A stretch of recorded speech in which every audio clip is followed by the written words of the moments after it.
Shalom saudara yang terkasih di dalam nama Yesus Kristus.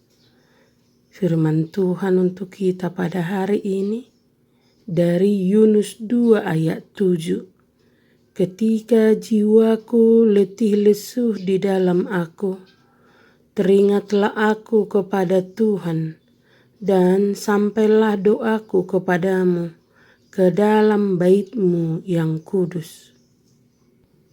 Ketika kita membaca kitab Yunus pasal yang pertama, kita berpikir bahwa kisah Yunus berakhir menyedihkan karena menolak kehendak Allah. Ia harus menanggung resiko mati.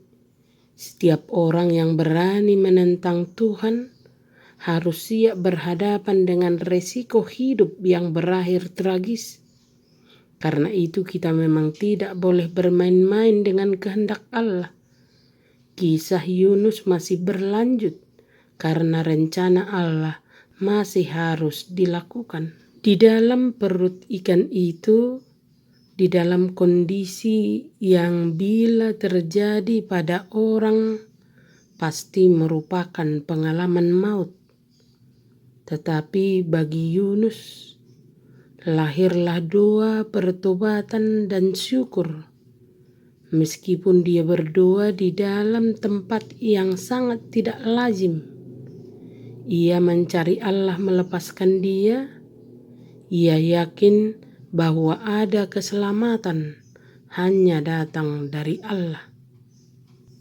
Karena itu ia berkata, ketika jiwaku letih lesu di dalam aku, teringatlah aku kepada Tuhan. Ketika Yunus berputus asa, dia berpaling kepada Tuhan untuk meminta pertolongan. Ini karena kemustahilan kelepasan secara fisik, kalau bukan karena campur tangan Tuhan. Inilah sumber kekaguman yang terus ada bagi Yunus. Dan sampailah doaku kepadamu di dalam bait-Mu yang kudus.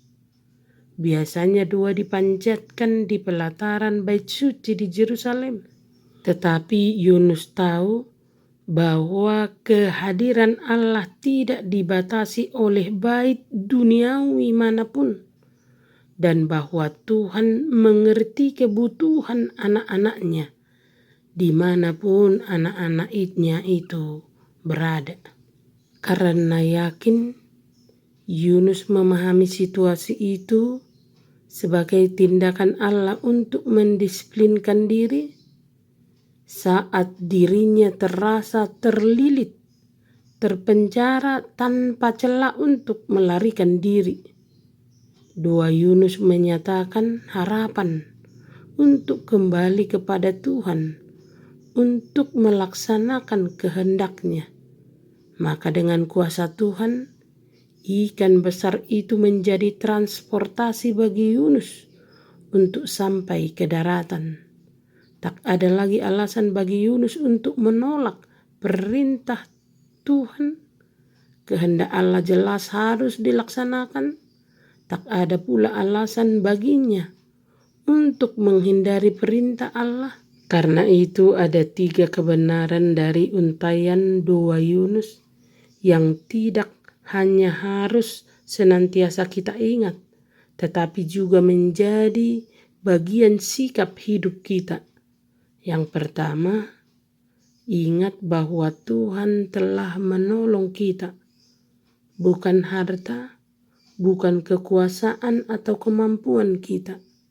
Di dalam segala kesusahan, datanglah Ia mencari kita. Karena itu carilah dahulu kerajaan Allah dan kebenarannya, maka semua itu akan ditambahkan kepadamu. Yang kedua, ingatlah bagaimana Ia telah menolong kita. Dia menarik kita dari dosa dengan cara menyerahkan jiwanya sendiri untuk kita. Seperti Yunus, kita pun siap dikubur dalam kesusahan dan dosa kita. Namun tangannya telah mengangkat kita. Yang ketiga, ingatlah mengapa Tuhan menolong kita. Tuhan tidak pernah terpaksa menolong kita. Ia menolong kita karena Ia mengasihi kita. Inilah keajaiban kasih setia dan anugerah Allah di dalam kedalaman samudera raya dan kegelapan maut dalam perut ikan. Hidup itu berasal dari pekerjaan Allah. Pengalaman ini juga dipakai Tuhan Yesus untuk secara tak terbatas melukiskan pengalamannya memasuki dunia maut demi untuk memberikan hidup bagi manusia yang berdosa. Kekuatan hidup dalam kisah Yunus dan kekuatan kubur Kristus adalah bukti nyata kasih Allah untuk orang berdosa. Kasih Allah yang luar biasa yang kita alami tidak pernah berdiri lepas dari maksud kekekalan Allah mengasihi dunia. Jangan hanya berhenti pada menikmati, teruslah dengan berbagi kasih Allah dengan sesama. Ada saatnya kita mengalami masa-masa sulit yang menghancurkan hati, yang menimbulkan banyak kekecewaan.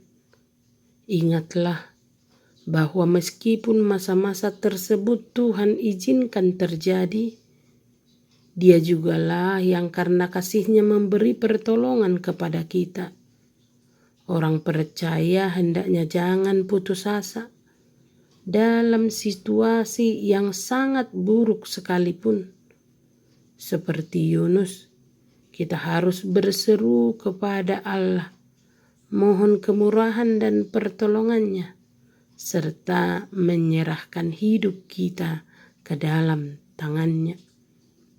Firman Tuhan hari ini yang menyatakan, sepanjang jalan Tuhan pimpin. Inilah lagu nyanyian yang dikarang oleh Fanny Crosby sebagai ucapan syukur atas pertolongan Tuhan yang ajaib ketika ia mengalami masa-masa sulit. Kita pun kiranya demikian, kesulitan apapun yang kita hadapi, yakin dan berdoalah, Tuhan pasti menolong kita. Amin. Tuhan Yesus memberkati. Selamat beraktivitas.